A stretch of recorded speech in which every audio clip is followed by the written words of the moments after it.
Welcome back to Temporal Directive, the Star Trek fan podcast rewatching the entire franchise in chronological order. I'm Gary. And I'm Tom. And this week we're watching Star Trek Enterprise's Season 3 finale, 0 Hour.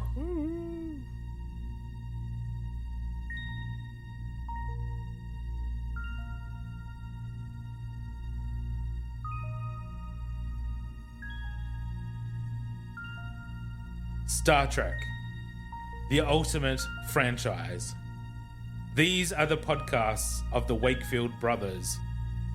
Their 16-year mission to watch every production, to seek out life lessons and new inspirations, to boldly watch like most fans have watched before.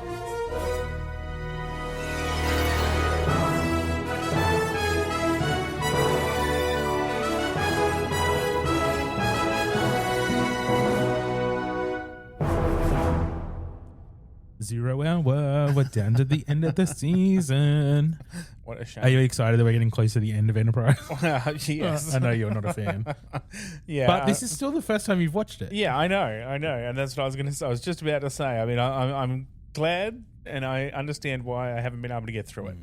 Like, you know, it's quite hard to get through. Some episodes have surprised me and are quite good.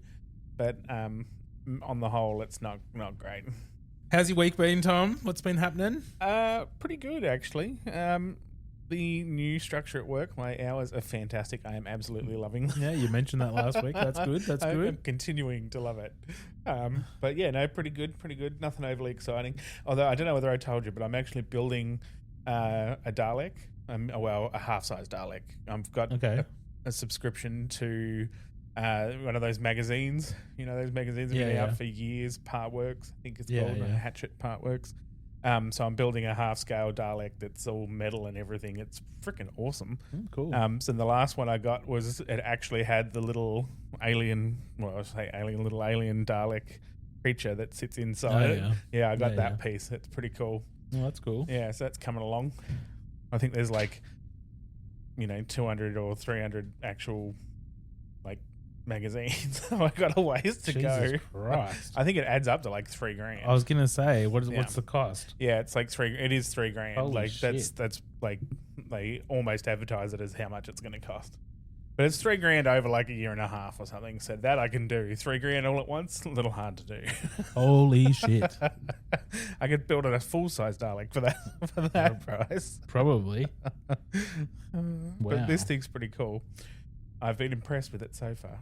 Cool. But to actually get the little Dalek itself is it's a pretty awesome little squishy little model-y thing. It's pretty cool. Nice. I'm impressed. Nice. I haven't really been doing anything. No, just work. And it's Easter weekend, so a bit of True. extra days off, which is nice. But we had people come over Friday night. And so I spent most of Friday in the kitchen cooking, getting ready for that. And then Saturday we went mini golfing and doing a couple of things out and about. So pretty chill. Yeah, it sounds all right. Don't go back to work till Wednesday, so that's nice. And yeah, not much else has been going on. Yeah, nice and relaxing, really. Yeah.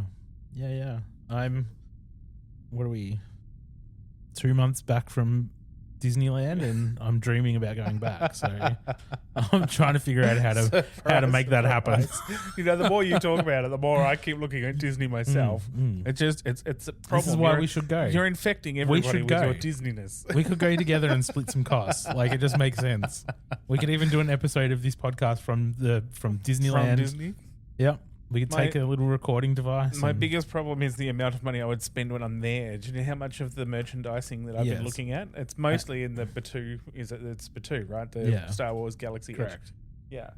I would be spending money. Yeah. Well, maybe you just need to temper that down and focus on the experience of being there rather than what you can buy while you're there.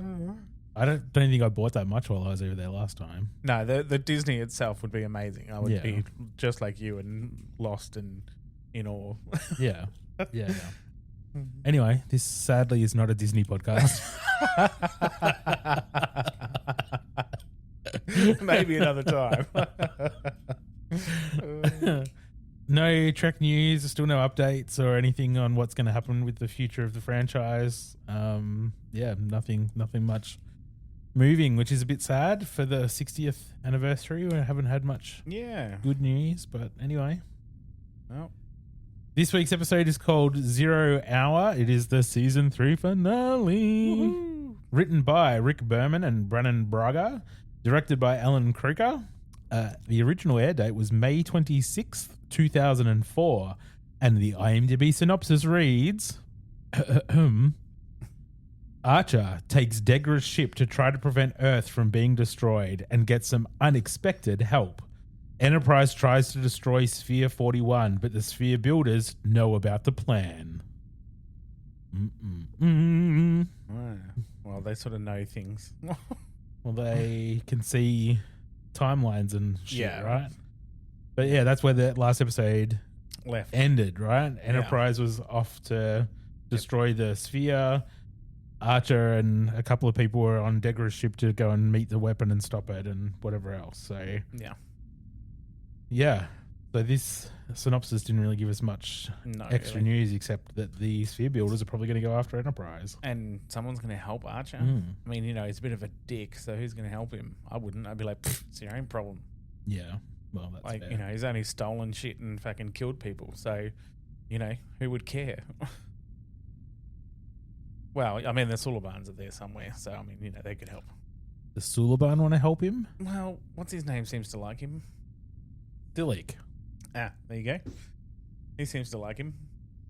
Yeah, sort of. What about Shran? The Andorian. Yeah.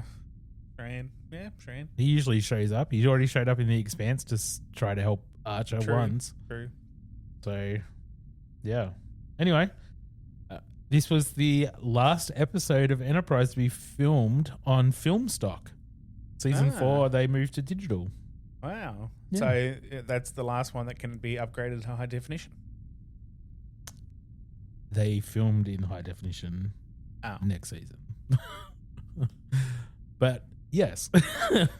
but also Deep Space Nine and Voyager haven't been done because a lot of their effects were done on computers, whereas Next Gen it was all done in camera. Actual camera. So they could just upgrade the rescan the film elements and put it back together. But Deep Space Nine and Voyager they can't do that. So yeah.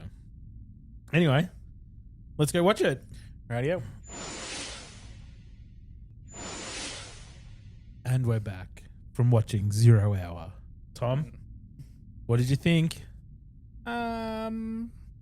Overall, it was all right. And the nice little cliffhanger surprise ending? No, it just really, it's Enterprise, isn't it? It just really, they do some weird shit that makes no sense. I don't know why they would end it like that after doing a season-long arc of a Xindi. We've spent a whole year doing this story. Yeah. Why not just relish in the joy of it being successful? Exactly. Finish it. Give them the reward of coming home and which they'll do. Yeah, I'm sure. But what the fuck is this? Yeah.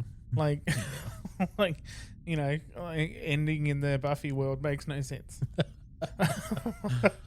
I'm not sure they ended in the Buffy world, but that alien did look like a demon from Buffy. Yes, absolutely. Yes, totally. But anyway, let's we'll talk about that in a little bit. Yeah, let's talk about the rest of the episode. What did you think of the conclusion of the Xindi arc? Well, it was actually not too bad. I think it moved quite well. It was it wasn't slow or anything like that. It was quite good. I think the rest of it was quite all right. I wasn't disappointed with how it ended, which was good. Yeah. Everyone had their parts. They built it up all right. It took a while for him to build that fucking ending. Yeah. But I think it paid off all right. Well, they set up exactly what was going to happen. Yeah. And it happened exactly how you would expect it to. Yeah. So it was very cliched and predictable, but Yeah. it was still like a fun, action-y Exactly. conclusion to the season. Yeah, there was no surprises, which No. I mean, is in itself is disappointing, but at least it was what we expected. Like, Yeah. except for the very, very ending, but at least it was what we expected. And Shran, Yeah, who doesn't love Jeffrey exactly. Combs showing up? Yeah, he can just be there all the time. I mean, he can get his own ship. I would be happy with that. There was talk about him joining the cast in season 4 as a Oh. series regular on the bridge, but it didn't end up happening. Well, that's a shame. Yeah, That would have been amazing. yeah. I mean, he's in Star Trek enough, really. Like, he's in there to keep us interested. Yeah. I suppose having him there as a regular sort of extra is enough for us to get excited about. If he was there all the time, we'd be a bit more like, I don't know about that. He's pretty good. he is. He's unreal. Yeah, I think overall it was good. It was good. Yeah, I agree. Hmm. All right, let's get into the episode. On the reptilian ship, they're talking about how they should have been the dominant Xindi species right from the beginning. Blah, blah, blah. Oh, that kind of crap. Self-congratulatory. Yeah. bullshit. Cheersing some mice. Yeah, they eat some mice. Oh. And then we cut to Degra's ship. They're en route. They're talking about getting schematics and needing Hoshi to decipher the process of how they're going to destroy the weapon because it has to be done a certain way. Yeah. They're having trouble doing that, and Hoshi's not up for it. So Reed says. Then in trans-dimensional space, the sphere builders are talking about the favorable timelines diminishing and that it doesn't make sense. They should be increasing. The weapon's almost reached Earth. But they also talk about the fact that the Earth ship is on course to the primary sphere, Sphere 41. They don't call it 41, but they say to accelerate the transformation around that sphere to stop Enterprise from being able to do what it's trying to do. Yeah. Dismantle the sphere and the network. Exactly. They're panicking. Yeah. Yeah. So they increase the field Anomalies. of distortions around Yeah. that particular sphere. But on Enterprise, T'Pol and Trip are talking about how to disable the sphere with a pulse from the deflector shields. He's saying that the ship's going to come apart. And she's like, bad luck.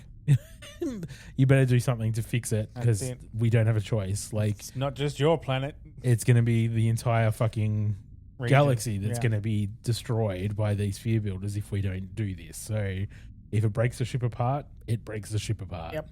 So be it. You got 2 hours. We're basically here Figure to it out. sacrifice ourselves. Get over it. Mm-hmm. Mm-hmm.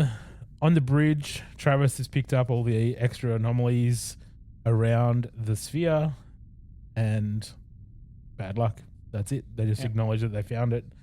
Then they cut to sick bay, and T'Pol's talking to Phlox about how to make the crew survive inside the anomalies. And he says, well, everyone will be dead within minutes. Yeah. Because the sphere builders are trying to change space so that it's suitable for them, which means it's not suitable for the Enterprise crew. Exactly. It's going to be bad. But he did create a neuroleptic compound which would keep everyone conscious for about 12 minutes, which they end up extending to like 15. But Yeah. still, 15 minutes. That's it. That's the time that Phlox can give them To remain conscious. to remain conscious. Yes. They will still Not unaffected. not unaffected, just awake. Yeah. We cut to Degra's ship. Hoshi's looking a bit worse for wear. Oh, she's looking bad. Archer comes in and says, do some fucking work, bitch. Yeah. That's it. What are you doing? Slack it off. Yeah. I don't care. I don't care how much you've been through. I don't care how upset you are. I don't care That's it. how shit you feel. How much brain damage you have. Do the fucking job. Yeah, do your work. Like, dude, what the fuck? It was pretty rough. He was really rough. She doesn't even know where she is. No, She's she like, didn't. I already gave you the 3 codes. That's Weren't it. you going to kill me? Kill me. That's it. Just kill me already. I'm already dying. What the Fucking- fuck? And then just like get Dr. Phlox down here because I need help because I'm not feeling well. She It's doesn't like, know where she doesn't is. know. She just has no fucking idea. And he's like, do the job. Yeah. Like, get the decryption done. Yep. We don't have time for this. Yeah. It's like, oh, fucking hell. Rough. Fucking rough. Great captain. Hope he dies. Oh, wait. Then we cut to the big weapon, the control area, Panel. whatever, Yeah. on the big weapon with the cartoony color scheme. Yep. This is our evil lair. Let me twirl my mustache. It's very much like that. And they're talking about how they're going to need time to activate the weapon once they come out of space, and what we talked about last week. But didn't they charge it before they took off? Isn't the whole point of them stopping and to charge it and everything before they got going again, so that they, as soon as they come out of their warp, whatever the fuck they're in, they can just go pew pew. Done. No. I mean, it was. So the weapon is armed and traveling. Yeah. But they can't begin the firing sequence without 5 codes. So we have to pull over, charge the weapon with 3 codes. Yes. And charge it. Yes. So that then we can get going again after it's charged. Yes. And then once we get there, we have to pull over and use 5 codes to actually be able to pull the trigger on this thing. Well, you don't need the 5 codes, but it just takes longer without the 5 codes. Okay, all right. The 5 codes is like a shortcut trigger. Yeah. So we've still got to wait like forever to actually pull the trigger once we've got to where we're going. That is We correct. can't do any of this while we're moving. We have to do all this as we're pulled over. Correct. Who the fuck designed this weapon? Like The writers of Star Trek Enterprise. so fucking bad. Yeah. Fucking terrible. Yep. We cut to engineering, and Travis arrives because Tripper's called him down to say that I found a way to boost the deflector pulse without tearing the ship apart, but I'm going to need the impulse engines. So Travis, you're going to have to get us there on thrusters only. And he's like, no. Nah, that's not going to work. That's like, no, just no. Yeah, it's going to be slow, And Trip painful. says, bad luck. This is what we're doing. Do your fucking job. Yep. Yeah, Pretty you'll be much. able to do it because I tell you to fucking do it. Yep. That's it. Yep, just like the captain. I Yep. can do your job. Yep. We cut back to Degra's ship, and they're talking about beaming directly to the control platform on the weapon and how they're going to do that and all that sort of crap. And they talk more about having the process of disarming the weapon, and that they're going to do it in a particular sequence. Yeah. But to get that sequence, they need Hoshi to decipher the language or whatever. He goes to harass her again. Yeah, they're like, well, she's going to have to come with us. Ugh. But just then, Archer is on some balcony overlooking a Federation, I don't know, conference room or something, like this huge arena. Huge. And he's up on this balcony with Daniels, the time traveler from previous episodes. Yeah. And he's saying, no, Captain, don't do it. Don't do it. Don't go there. Please. You're vital to the future of the Federation. All life depends on you. Or something like that. Something along those lines, yeah. He says, that's you down there, buddy. That's you. Yeah. That's you in the future. And those other people down there are the Vulcans and the Andorians and Tellarites, and you're all about to sign a charter that forms the United Federation of Planets, which eventually hundreds of species will join, and it's all because of you. Yeah. You are vital to that. He's like, someone else will fucking do it if I don't do it. Yeah. Which should probably But Daniels is also like, no. Send Reed. Yep. Yeah. Send Reed. Yeah. Because he does nothing in the future. That's it. Send Reed and Hoshi. They're not important at all. Not important at all. No. Totally expendable. Which we already knew by the amount of airtime they have. Exactly.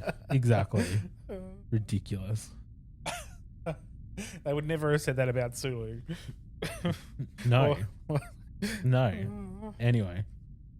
Anyway, Archer says, nope, my place is on that control panel. Get me the hell back to Degra's ship.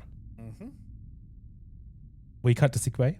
Phlox is dictating a letter giving away all his belongings. Yeah, you can have this, you can have that. Yeah. T'Pol comes in to see if he's finished the whatever it was called. What did he call it? I don't know, I can't remember. Some compoundy thing. Yeah. Yep. Yeah. So she takes the compound or the tube or whatever the fuck it was that has the deodorant can and helps them Yeah. all survive the anomaly. That's right. She takes that so that she can install it in the systems and fucks off.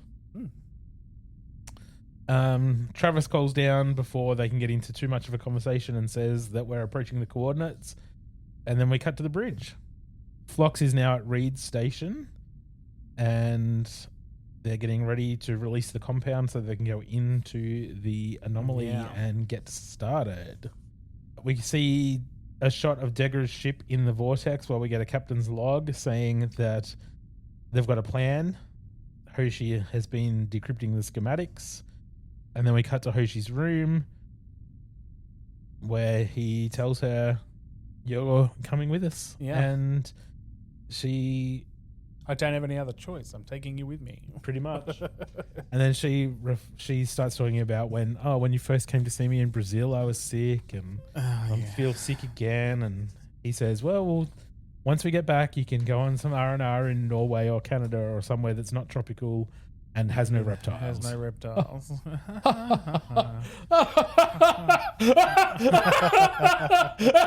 Oh, classic jokes. Okay, now. Ridiculous. They're not good at trying to build a rapport between these two. Like I don't think they're that good at building rapport with anyone except Trip and T'Pol. Yeah. That's it. Yeah, pretty much. It's just crazy, isn't it? Yeah. They seem to be trying, but it just doesn't work. I feel like they do a really good job with Trip and T'Pol. Yeah. And maybe that's just the actors being able to make it work. Actually make it work Yeah. between the two of them. Like they actually like each other or something. They actually get along. Whereas everyone else seems to be, I don't know, they're just not very good actors. Ooh. That was the express opinion of Thomas Wakefield, not the official stance of Temporal Directive podcast. just 50% of it. We see Enterprise going into the gloopy anomaly, and then the camera filter engages, and everyone is now like bluish red. Yeah. And the 15-minute clock starts ticking. Then we cut to the reptilian bridge.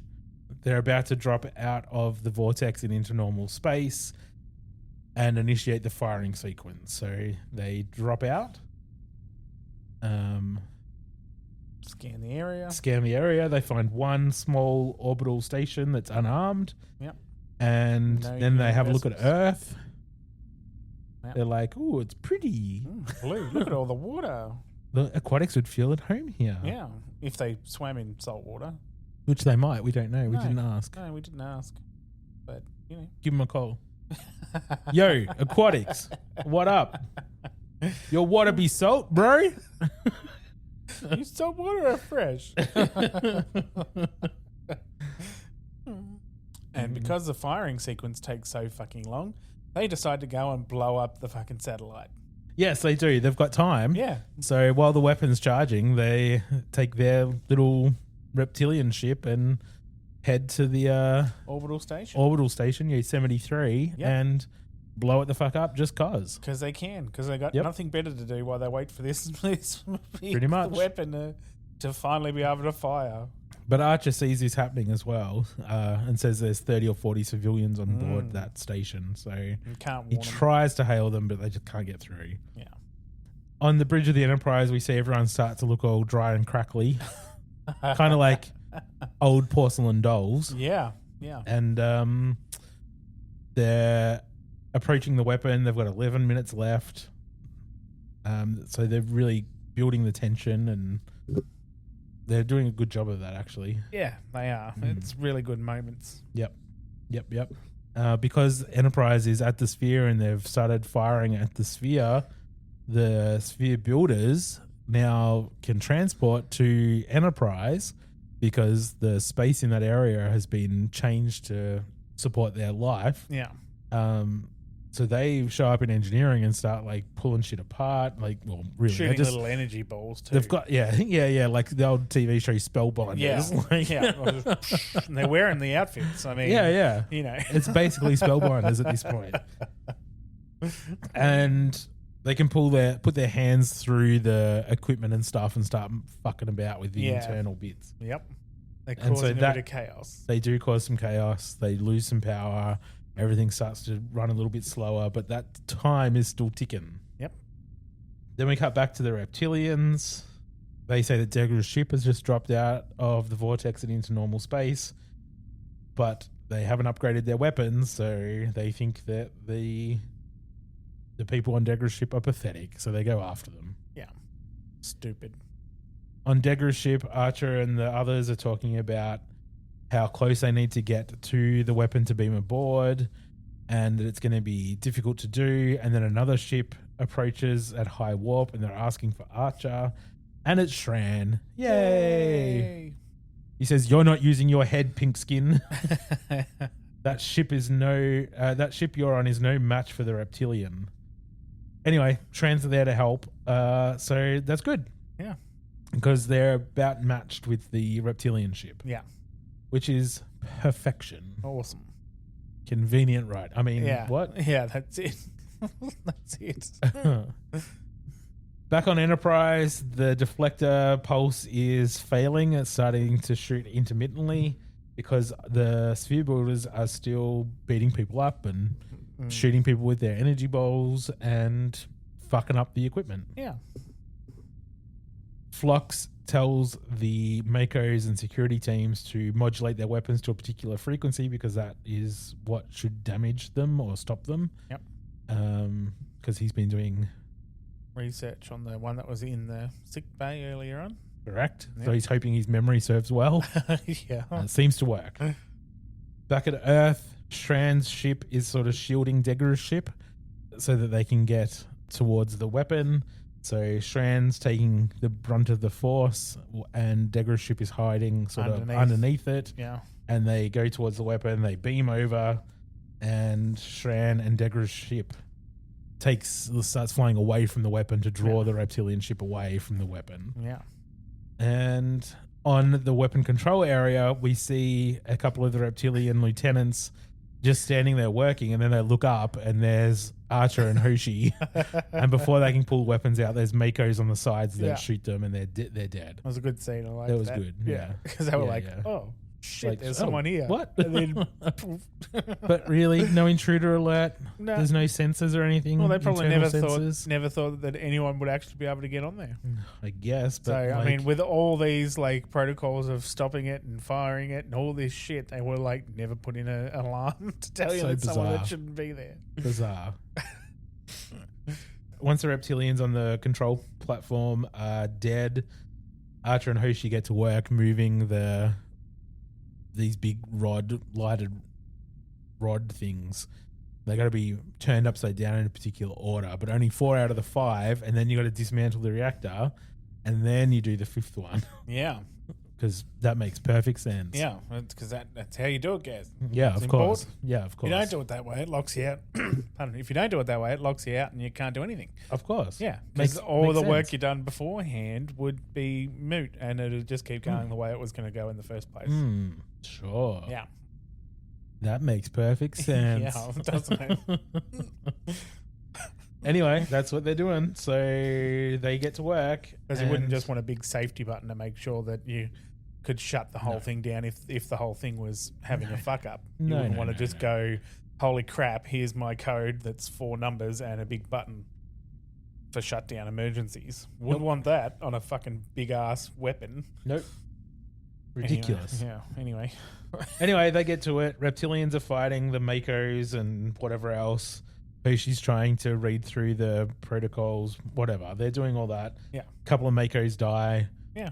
Hoshi drops the pad and you think, oh, God, I bet she doesn't even remember what the fuck she was reading. But she does. That's fine. Yeah. I mean, that whole fight with the Mako, and like, we didn't give a fuck. Who even was that Mako? Like, Mako number pointless. 6. Yeah, that's exactly right. He might as well have been wearing a red shirt. It was Yeah, ridiculous. he was a red shirt for sure. On Enterprise, they are running out of time, or they're out of time. Flock says, "You don't have a minute. We're done. We need to get out right now." And Trip's like, Trip "One says, more, "Nope, one I more." need 10 seconds. 10 seconds, I've got it." And Flock says, "That's it. Time's up." And then he hits a button, and the sphere starts to crumple. Yeah. And then this big energy bolt shoots out from it to the next one. Yep. And that one does the same thing. So they've dismantled the network. They're gonna start all disappearing. That was pretty all cool. the aliens start vanishing off the ship as well. So Mm. they've done it. The network is gone. The spheres are collapsed. Yep. Yay! Woohoo! We cut back to the weapon control platform. They're doing the last of the rod reversals, and Archer takes the explosives from Reed and says, "I'm going to stay here and do this." Yeah. Reed's like, "No, let me. No, I am the captain. I will be the hero." Yeah. I will put these remote controlled explosive devices on 3 different locations all by myself. Yes, that's And correct. then walk over there where you're going, because we couldn't just do it all you together give right me- now. You give me one, give Hoshi one, you take one, we put them in different locations, and then we all walk over there together, and I hit the remote before we beam off, and we do that in like a third of the time because there's 3 people doing it. Let's not do that. I'll just do it myself. Just let the captain do it himself. I'll do it myself. Yeah. Yep. So they beam away and he does that. Yeah. Makes sense. Then a reptilian shows up. They fight. Nah, shit, because he's by himself and it's Correct. taken him 3 times the time. But they fight and fight and fight. And Fight. the Archer and Reptilian show.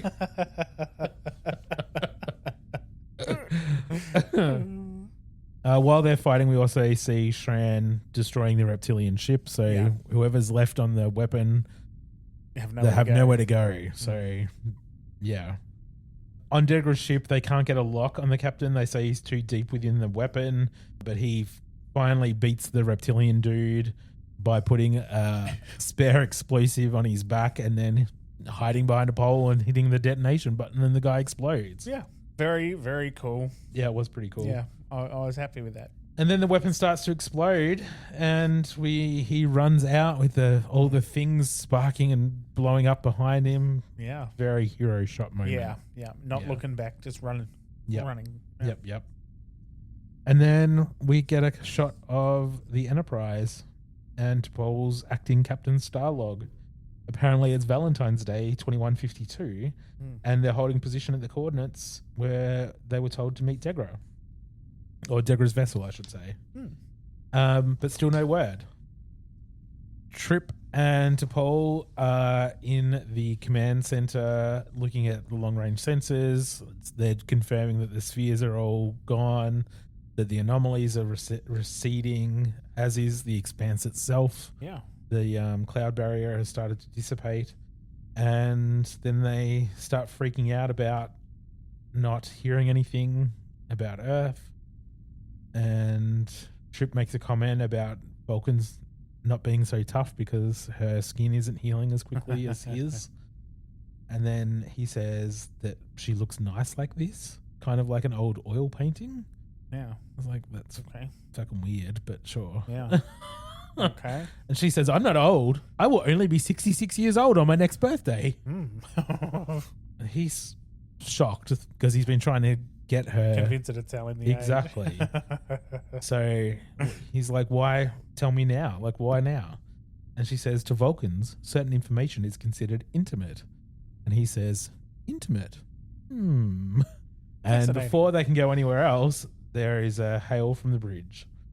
A vortex is opening and Degra's ship is coming through. They can't get communications to work properly for some reason because it's all crackly, but Probably why they haven't heard anything yet. they set an intercept course. We see Degra's ship dock with Enterprise. Everyone comes on board, and except for the captain, obviously. Yeah. And Reed tells them that the captain didn't make it. Yay. I mean, sorry. Wrong reaction. Wrong reaction, yes. So as far as they're aware, Captain Archer sacrificed himself to stop the weapon. Woohoo. Hoshi hugs Trip, and T'Pol looks broken, like she's ready to cry. She looks really upset. Yeah, and at this moment, I'm like, that is one good captain sacrificing himself. Yeah. Awesome. Yeah. Fantastic. Yep. Never seen this before. Think it's great. Yeah. And then T'Pol's in the ready room. One of the Zindi people come in and just say that the aquatic vessel is going to take you home. You'll be there in less than a day. And they say, oh, sorry about your captain. His sacrifice won't be forgotten, blah, blah, blah. yeah, all the usual shit that is pointless at this point because we've just witnessed it all and blah, blah, blah. Yep. T'Pol goes in to see Phlox in sickbay, and he's saying that that all his animals and pets and stuff that are in the sickbay are freaking out because they're traveling in an unusual manner. Yeah. They're inside the aquatic vessel, not under their own power. And she says, I don't know, how do they even know that? I have no idea. Yeah. But I doubt I'll get much peace and quiet around here. And then she just checks in to say that her skin hasn't fully healed yet, whereas everyone else's has.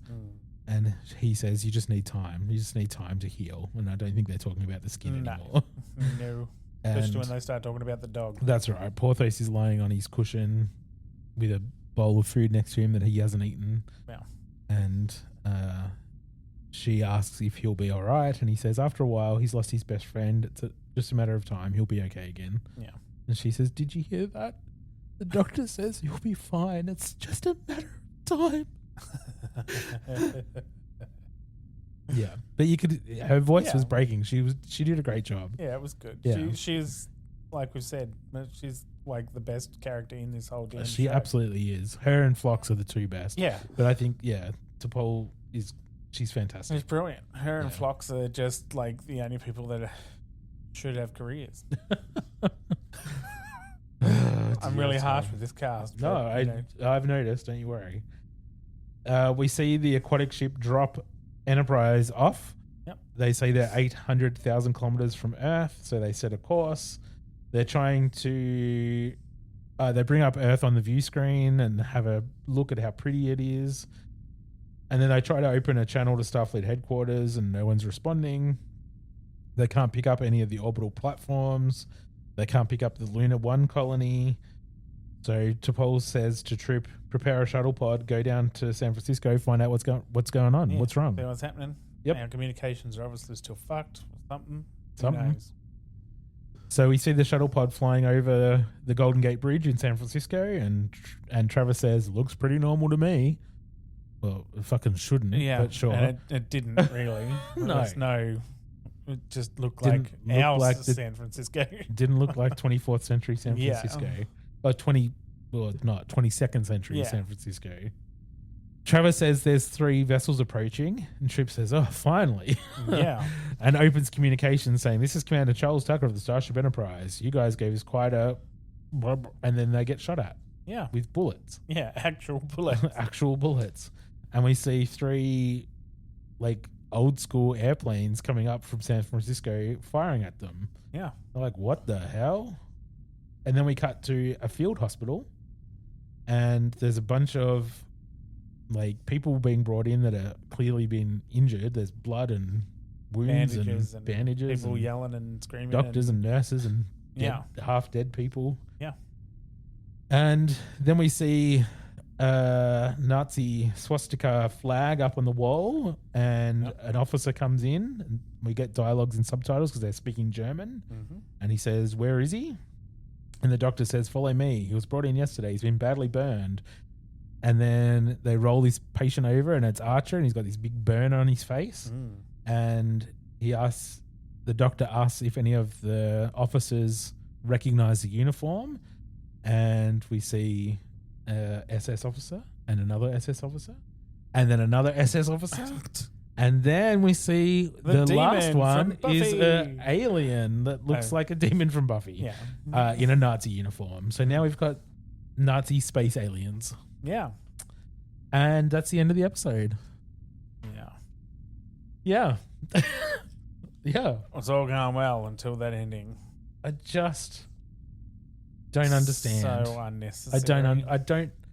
I remembered that it happened. I remembered the end of the season was Nazis, Yeah. and I know that obviously the first episode back is going to deal with that. Well, it has to. But I don't remember how he ended up there or why. Or Well, I don't remember any of it. I don't even get it. Like, I mean, they're going to come up with some bullshit to why and how. I mean, the aquatic ship.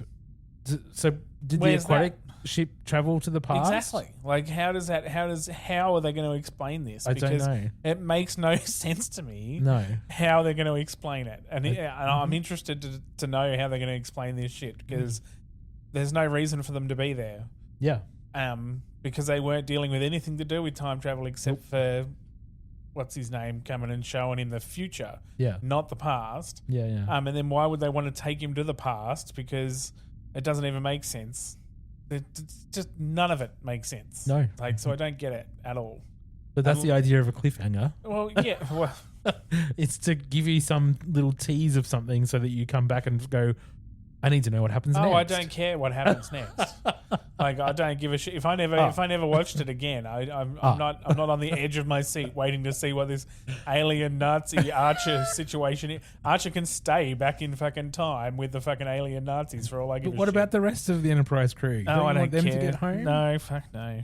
Oh I couldn't give a shit. you're such a negative Nancy. Oh, well, this series has done You're a a very Debbie good Downer. job of not making me give a crap. Like, I just don't. Debbie Downer. Well, I think part of the problem in my head, anyway, is that I know what comes next. As in, like, I know what happens to Starfleet Command. You know what I mean? Like, I know what comes next. We have the Enterprise. The Enterprise continues on. We have more captains of the Enterprise. We have more versions of the Enterprise. We have Voyager, Deep Space Nine. All of that is in the future of this series. So no matter what happens here, it doesn't matter. So I guess that's part of it as well in my head. So I don't really... If the characters were nicer, like I cared about the characters more, I would want to watch the series. That's proven by the fact that we have like Strange New Worlds now, which is based in the past, obviously. But I actually care about those characters. And even though I know Uhura continues and I know when Pike is going to be gone, I actually care about what they're going through in the moment and I actually want to watch what happens. So I'm invested. And I really love watching that series. This one, I couldn't give a flying fuck whether Archer dies in that tent. Wow. I don't feel a connection. They haven't given it to me. Okay. Fair enough. Yeah. And what's the life lesson in this one?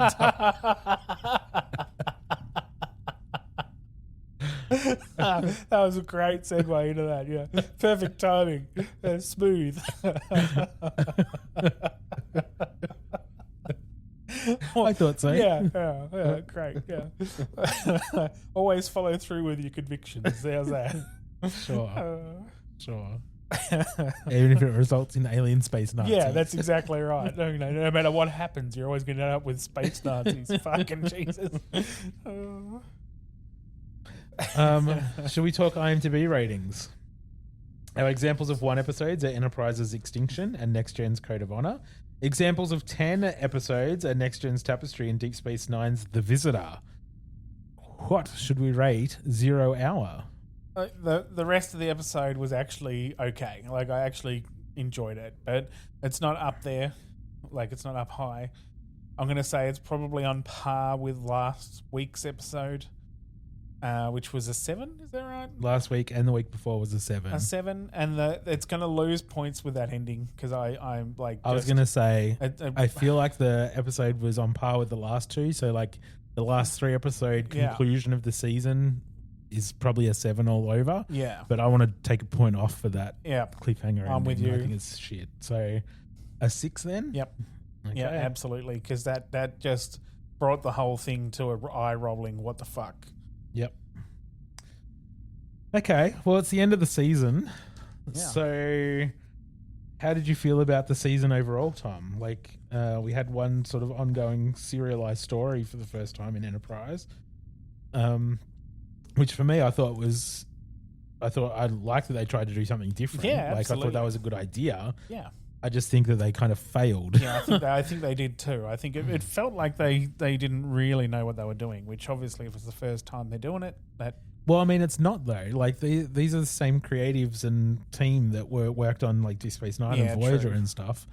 And maybe it's because Deep Space Nine and Voyager weren't reliant on the serialized storytelling. It was sort of like that was sort of in the background, and they just sort of touched on that when they had the right story to tell. But I think they also had better Deep Space Nine and Voyager. I think they had better characters to utilize. So it didn't feel so forced. I feel like this felt more like an action adventure season than a Star Trek season. Yeah, and I agree with that completely. Yeah. This was way too hit and miss for me. Like, even though they had Archer like compromising his ethics and all those sorts of things, I didn't feel like they really took the time to like sit with that and like explore that and what that meant for him and for the crew and for everything. Yeah. They just sort of was like, there was no okay, impact. he's going to do this and that's it. Yeah. There was no impact of it at all. That didn't flow through to anything else. No. And I it needs to be there. If you're going to tell a story that is continuing like that, it needs to be about the people. Exactly. And the impacts of all these things on those people. On the people. You need to see it progress throughout the series, and you just don't get it. Like, and it's missing. Like, it's way too I don't know. It's action adventure. Yeah, yeah. And there's too much fluctuation. Like, with that, like 3 episodes in between actually getting anything. Yeah. Is it pulls you away. It pulls you out of the story. Yeah, because, I agree. You know, you're watching, you're keeping up with everything. You're sort of wanting more, and then they throw in 3 episodes that give you nothing at all. Yeah. And that's just not. It just doesn't help. Totally agree. Yeah. Well, let's talk about things that we scored well this season. So we only had 2 episodes that had 9s. Oh, yeah, okay. And that was Twilight, which was that alternate future one on the planet after, like, saying that Earth was destroyed. Yep. Which was a good episode. Yeah. And Similitude with the duplicate, the troop duplicate. Yep. With Sim. Yeah. So those are the only episodes that we rated a 9. There was no 10s in season 3. No. But I think those 2 episodes were really strong because they were character focused. Yeah, that's why those episodes were so successful. Yeah. Because they really focused on that Archer and T'Pol dynamic in the Twilight episode. Yeah. And the Similitude really dealt with a morality issue, and they took the time to explore it and talk about the impacts and all that sort of stuff. Which is what it should be about more than anything. Instead of spending 5 minutes on a shooty, fighty. It should be more about what the impact of everything that's going on is. That episode had impact. Like, they killed that guy. Exactly. They killed the Sim, and like, we had to sit with that. We had to reconcile with that. And they could have, for an episode, for a season that dealt with like an ongoing morality issue, and where he compromised his ethics and morality on a regular basis, they could have had like 10 episodes like this that had that kind of emotional resonance. Yeah. Instead, we got explosions and phaser fights. Yeah. And we got a crew that was so angry at the start. Yeah. And they never actually really dealt with that. No. It went away by the end of it. Pent up anger. Yeah. And then they met the aliens, and we had one part of Trip sort of going, I don't like it. And then he was fine with it. And no one else cared. That's it. And no one else gave a shit. And it was like, we could have really dealt with that. Yeah. But we didn't. They just fluffed over it, and that was it. And I don't like it. Spoiler alert for season 4, though. They do deal with some of the fallout of that. They do deal with that later on. Oh, good. Not so much. Anyway, you'll find. Yeah. On the other end of the rating scale, we had one episode with a 1, which was Extinction. That one where they all transformed into those weird, terrible. I could tell by your face you just remembered what it was. Yeah. And then we had 6 episodes that we scored a 2. 6. So it wasn't so hit and miss like I thought. It was just miss, It was mostly miss. which is why I'm Yeah. feeling pretty shitty about this. Yep. This season. So our average scores. So for season 1, our average score was 5.7. Yep. Our average score for season 2 was 5.2. And our average score for season 3 is 5.1. Okay. So just slightly less than season 2. So yeah, that's season 3. Yeah. Okay. All right. Yeah. So season 4 gets a new showrunner Yeah. and a new sort of idea of what they want to do. Yep. The network wanted to cancel Enterprise after season 3, and they convinced them to do another one. So yeah, that's why we got a new showrunner. This new showrunner was sort of determined to do mini arcs, so like short mini stories, like 2 or 3 part episodes, 2 or 3 episode stories, I should say. Gotcha. And wanted to try to start moving Enterprise into a connection with the original series. So like trying to make some of those links start to appear. Yeah. Okay. So yeah, so he's got a different focus, different ideas on where the show should go. But the studio, because they were reluctant to do a season 4, there was a bit of a budget slash. Yeah. And they moved the show to a Friday night time slot, which is the death where things go to die. Yeah, the death zone. Yeah. So yeah, we'll see how that plays out. Yeah. What do we got after Enterprise? After Enterprise, there's a couple of short tracks. There's The Cage, and then we go into Discovery for 2 seasons. Okay. All right. That's slightly better. I said slightly. Yeah. I'm sure we'll have some robust conversation about Discovery. Oh yeah. I'd have to, sharpen our pencils on those conversations. If you would like to get in touch and tell us what you thought of this episode or Star Trek in general, please do. You can find us on Facebook at Temporal Directive Podcast and Instagram, just Temporal Directive, or you can email us at wakefield_productions@outlook.com. Live long and prosper. Peace and long life.